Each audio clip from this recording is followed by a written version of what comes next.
Olá a todas e a todos, eu sou o Max Sirius, sou terapeuta junguiano, magista, e esse é o canal Sirius. Se você está à procura de psicoterapia online, você pode entrar em contato comigo pelo meu Instagram ou pelo meu e-mail. Os links também estão na descrição. Hoje eu vou fazer uma leitura de trechos do capítulo 4, O Problema dos Tipos de Atitude, do livro Psicoterapia do Inconsciente, de Carl Gustav Jung. Observando o dilema, eu me pergunto, será que existem pelo menos dois tipos diferentes de pessoas?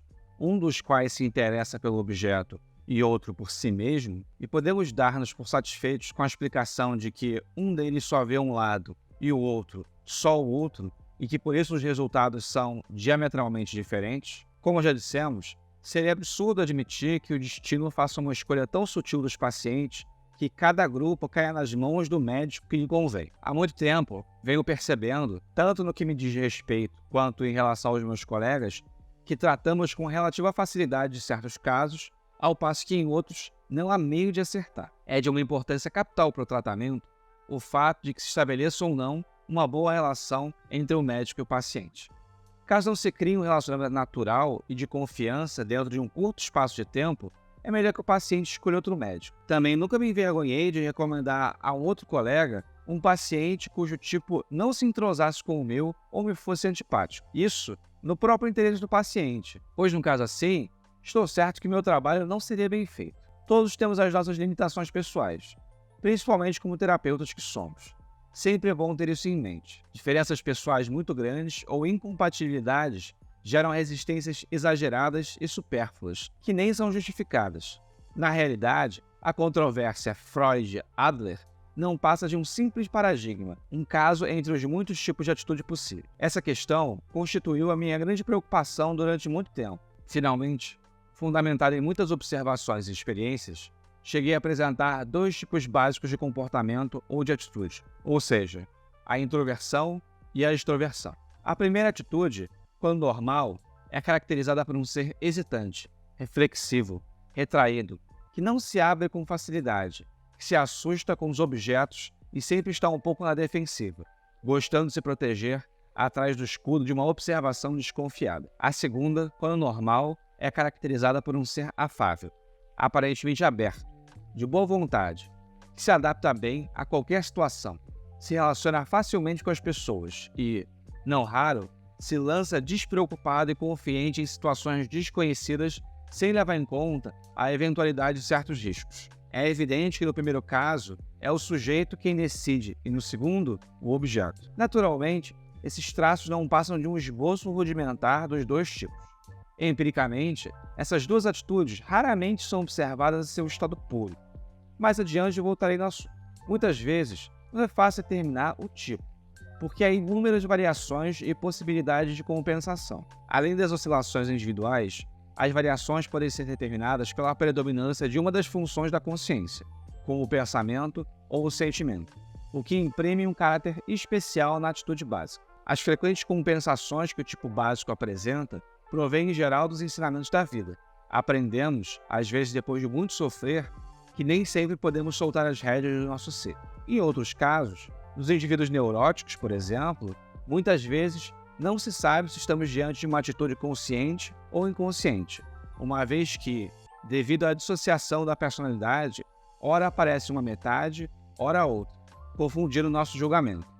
Por essa mesma razão, é tão difícil conviver com pessoas neuróticas. As enormes diferenças entre os tipos efetivamente existentes, descrevi 8 grupos distintos no livro Tipos Psicológicos, possibilitaram a minha compreensão das duas teorias controvertidas sobre a neurose com a manifestação de tipos antagônicos. As duas teorias da neurose não são gerais, mas sim remédios de uso tópico, dissolventes e redutivos.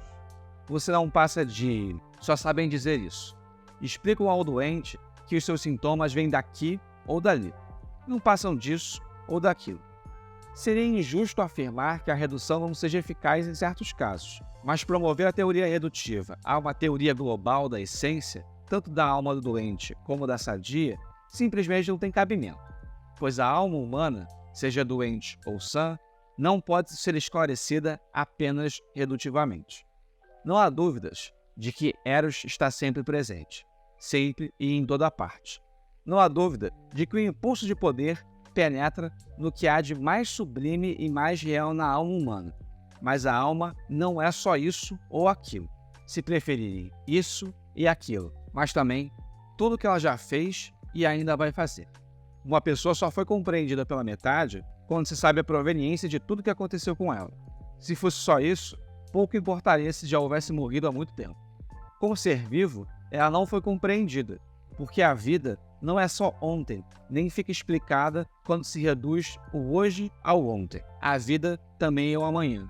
Só compreendemos o hoje se pudermos acrescentá-lo àquilo que foi ontem e ao começo daquilo que será amanhã.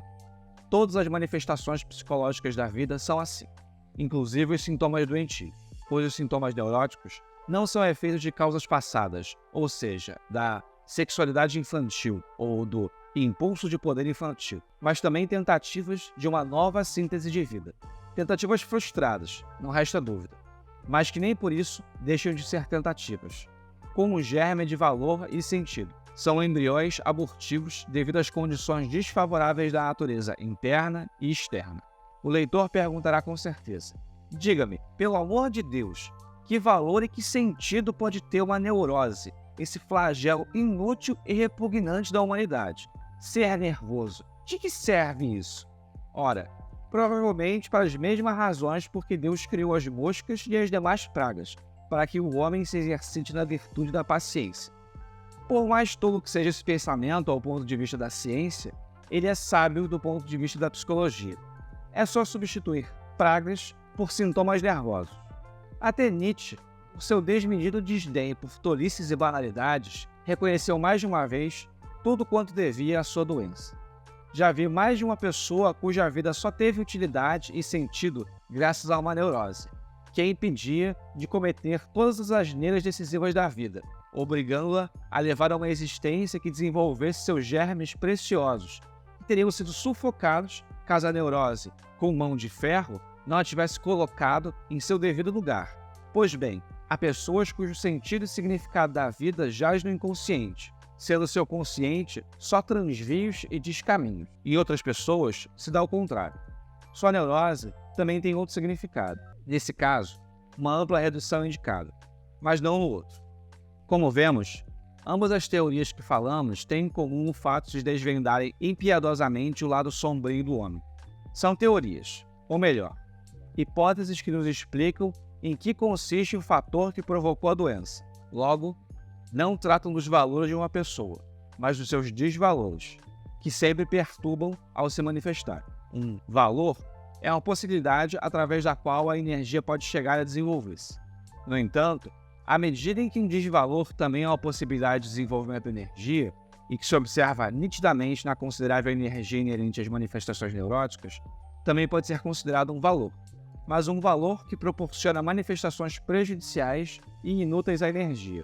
A bem dizer, a energia em si não é boa nem má, nem útil nem prejudicial, mas neutra, posto que tudo depende da forma como a energia é aplicada.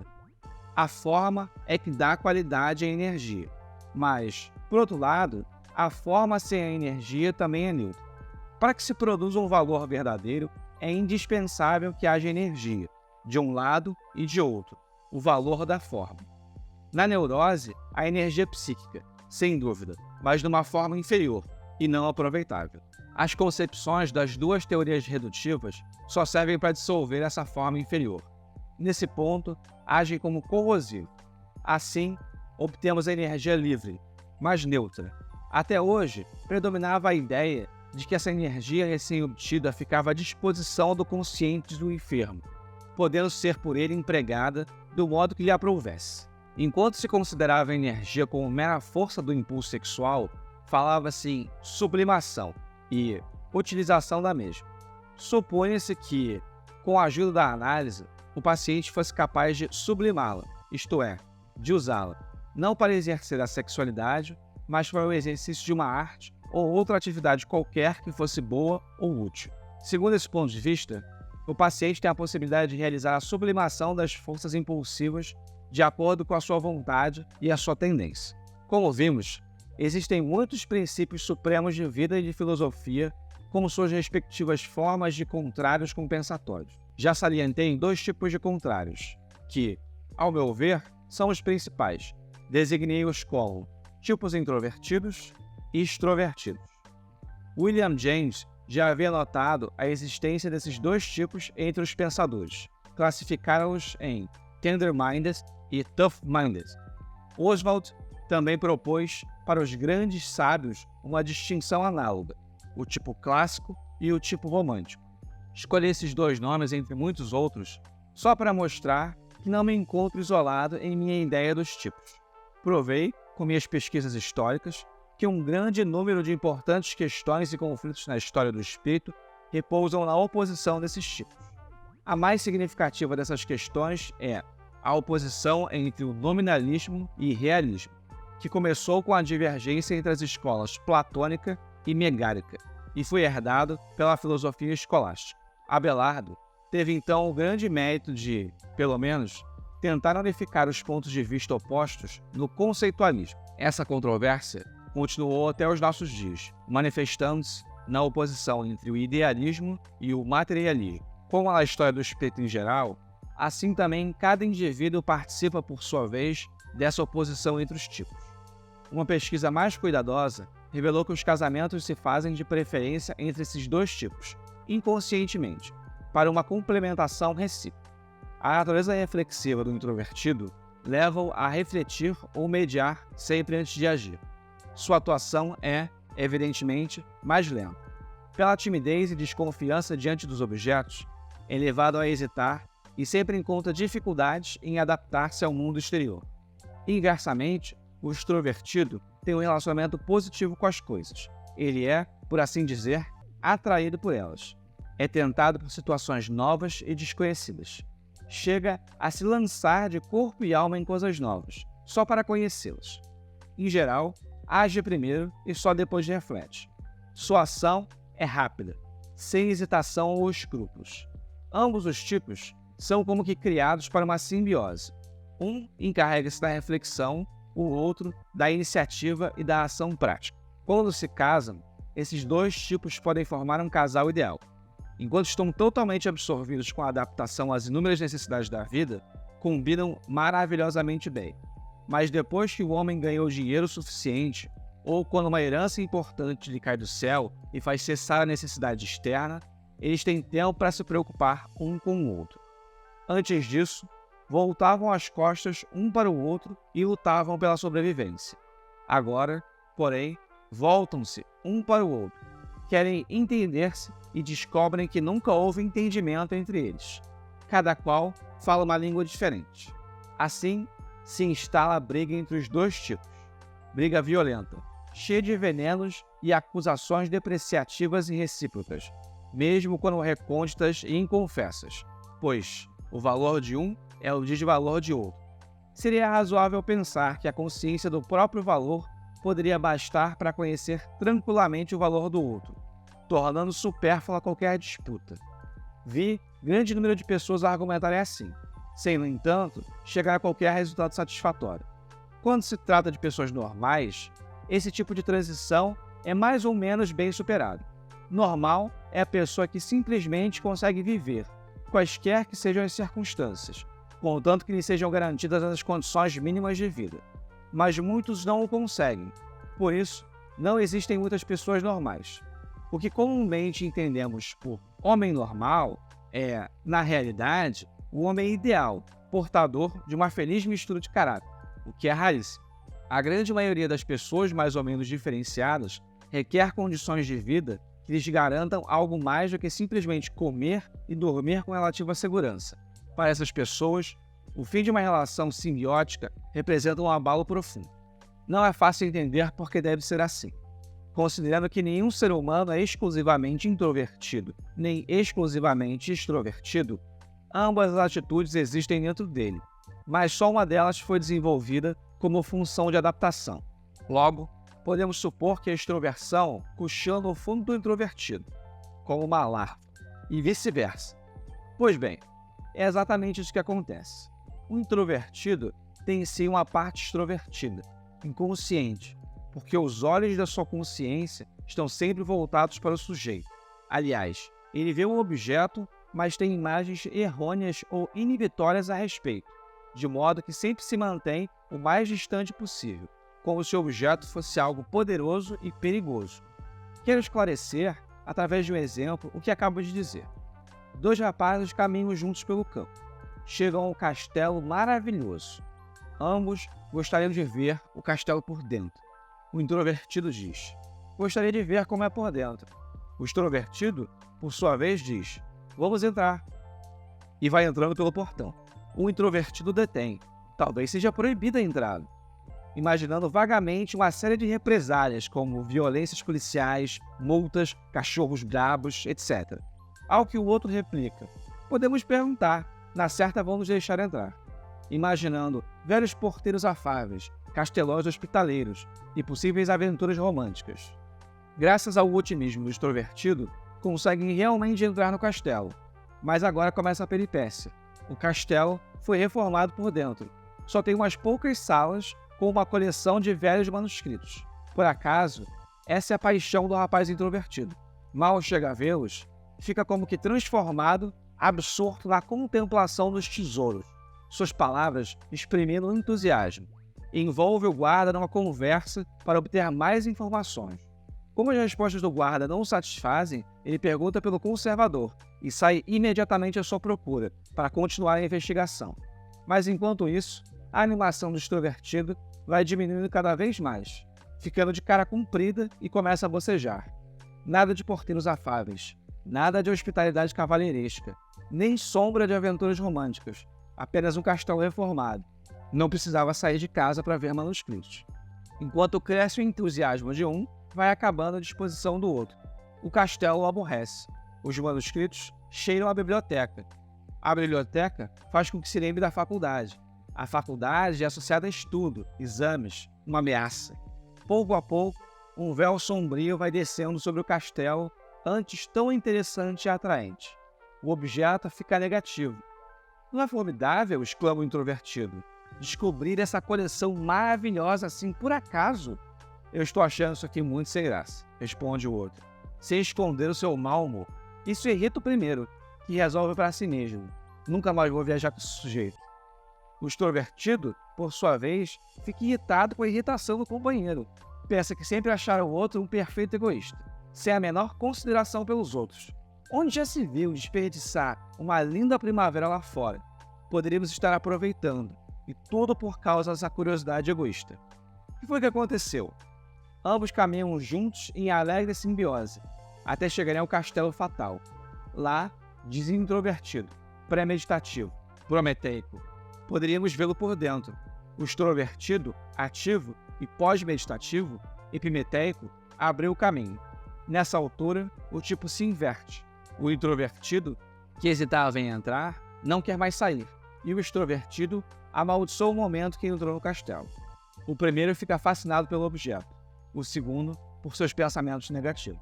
No instante em que o primeiro avistou os manuscritos, já estava perdido. Sua timidez desapareceu. O objeto tomou posse dele. Entregou-se, documente. Em compensação, o segundo sentiu uma resistência crescente em relação ao objeto e, finalmente, fez-se cativo no seu sujeito mal-humorado. O primeiro tornou-se extrovertido, o segundo, introvertido. Enquanto os dois caminhavam juntos na alegre harmonia, um não perturbava o outro, porque cada qual estava na sua.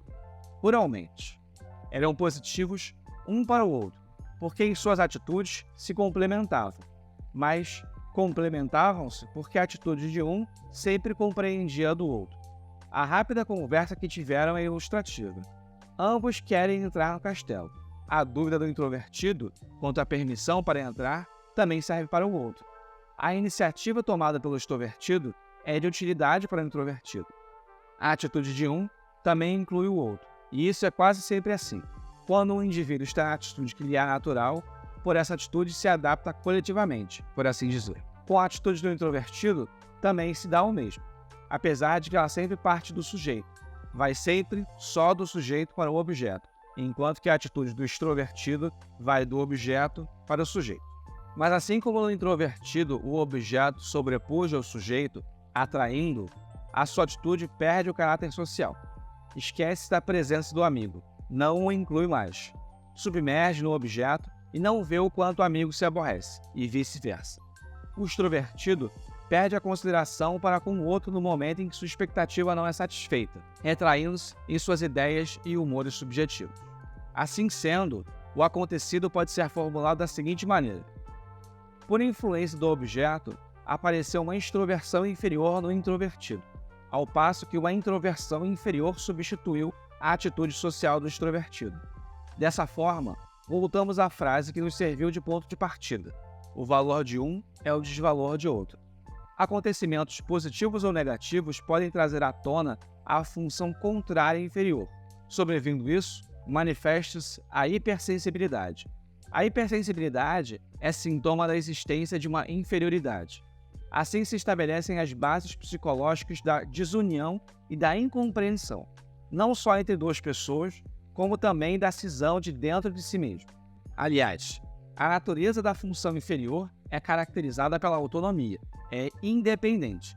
Ela nos acomete, fascina e enleia, a ponto de deixarmos de ser donos de nós mesmos e não nos distinguirmos mais exatamente dos outros.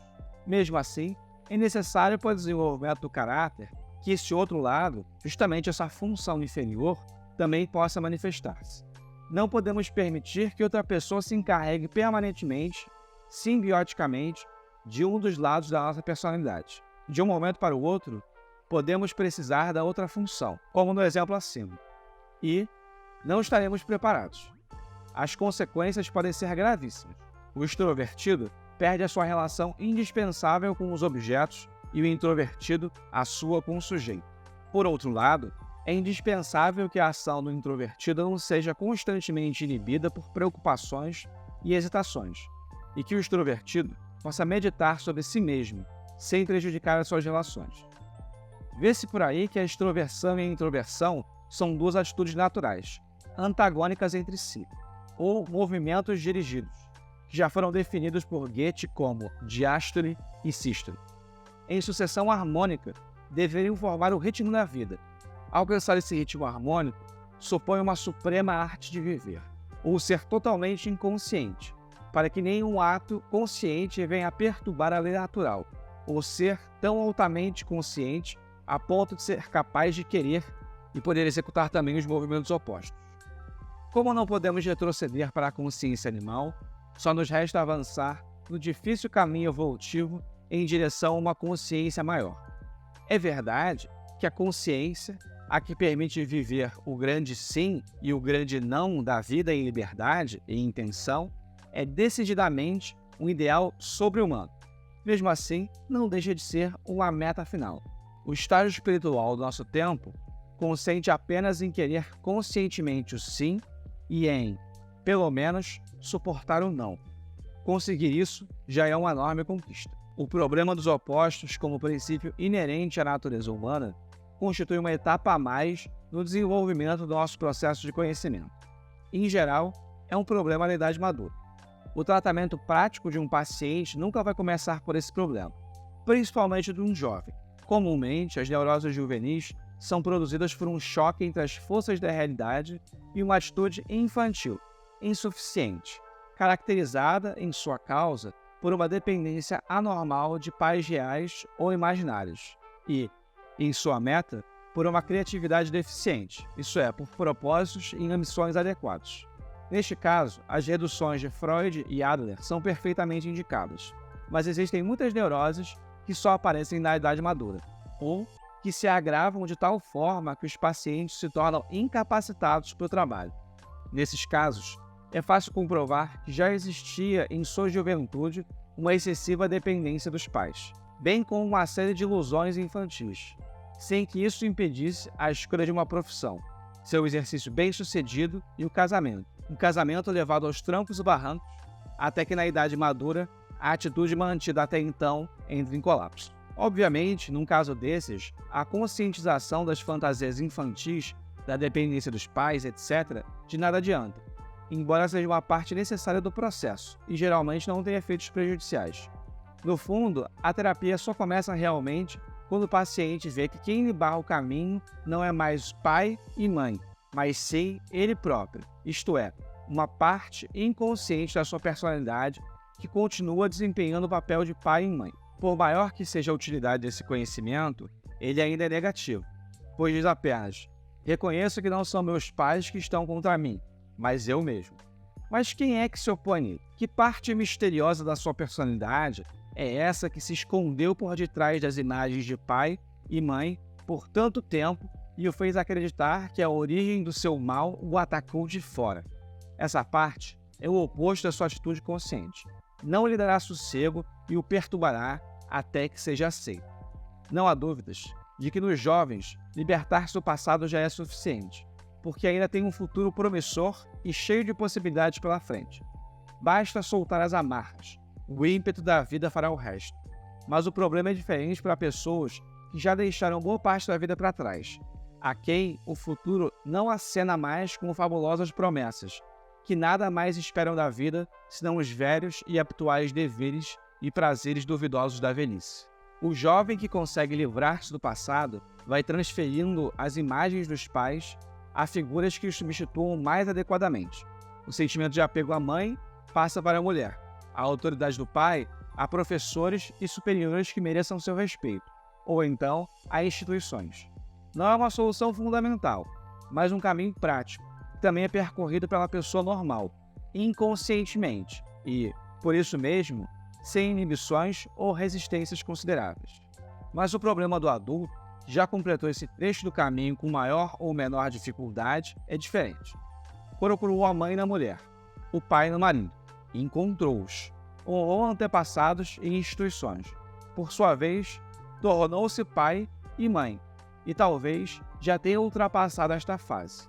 De repente, viu que o que antes significava para ele progresso e satisfação não passa de engodo, restos de ilusão infantil. Olha agora para tudo com um misto de desencanto e inveja, porque à sua frente só se descortina a perspectiva da velhice, o fim de todas as ilusões. Não há mais lugar para pai ou mãe. Todas as ilusões que projetou no mundo e nas coisas retornam a ele, pouco a pouco, cansadas, desgastadas. A energia de todas essas relações lhe é restituída e entregue ao inconsciente, onde vivifica tudo quanto até então deixara de desenvolver. Os impulsos, antes acorrentados da neurose, quando libertos, enchem o jovem de brio e esperança, dando-lhe a possibilidade de abrir-se mais para a vida. Na segunda metade da vida, o desenvolvimento da função de contrários, adormecida no inconsciente, significa a renovação da vida. No entanto, esse desenvolvimento não se faz mais através da solução de ligações infantis, da destruição de ilusões infantis e da transferência de imagens antigas para novas figuras, mas passa pelo problema dos contrários. O princípio dos opostos já está, naturalmente, na base do espírito jovem. Qualquer teoria psicológica sobre a psique infantil deveria levar em conta esse dado da realidade. Os pontos de vista de Freud e Adler, portanto, só são contraditórios quando pretendem valer como teorias globais. Mas, na medida que se contentam com o título de técnicas auxiliares, já não entram em contradição nem se excluem mutuamente. A teoria psicológica, se quiser ser mais do que simples técnica auxiliar, tem que basear-se no princípio dos contrários, pois sem ele só reconstruiria psiques neuróticas e desequilibradas. Não há equilíbrio nem sistema de autorregulação sem oposição, e a psique é um sistema de autorregulação. Retomando o fio que deixamos para trás, podemos dizer agora que ficou esclarecido por que a neurose contém justamente os valores que faltam ao indivíduo. Mas se a transferência se der e for aceita, então vai se encontrar não só uma forma natural de substituir a antiga forma, mas também uma possibilidade de dar vazão ao processo energético relativamente isento de conflitos. Logo, quando se permitir que a libido siga o seu curso natural, ela encontrará, por si só, o caminho para o objeto que lhe é destinado. Quando isso não acontece, é porque a vontade rebelou-se contra as leis da natureza ou porque houve interferências prejudiciais. Na transferência, principalmente, são projetadas fantasias infantis de toda espécie, e estas têm que ser corroídas, ou melhor, dissolvidas pela redução. A isso deu-se o nome de solução da transferência, Dessa maneira, também se liberta a energia da sua primitiva forma inaproveitável. E mais uma vez, nos encontramos diante do problema da energia disponível. Confiemos de novo na natureza, que, antes de o procurarmos, já escolheu o objeto capaz de proporcionar o fluxo adequado. Obrigado a você que ficou até aqui. Se for da sua vontade, curta o vídeo, comente e compartilhe com quem gosta desse tipo de informação. Se você está à procura de psicoterapia online, você pode entrar em contato comigo pelo meu Instagram ou pelo meu e-mail. Os links também estão na descrição. Mais uma vez, obrigado. Em 93.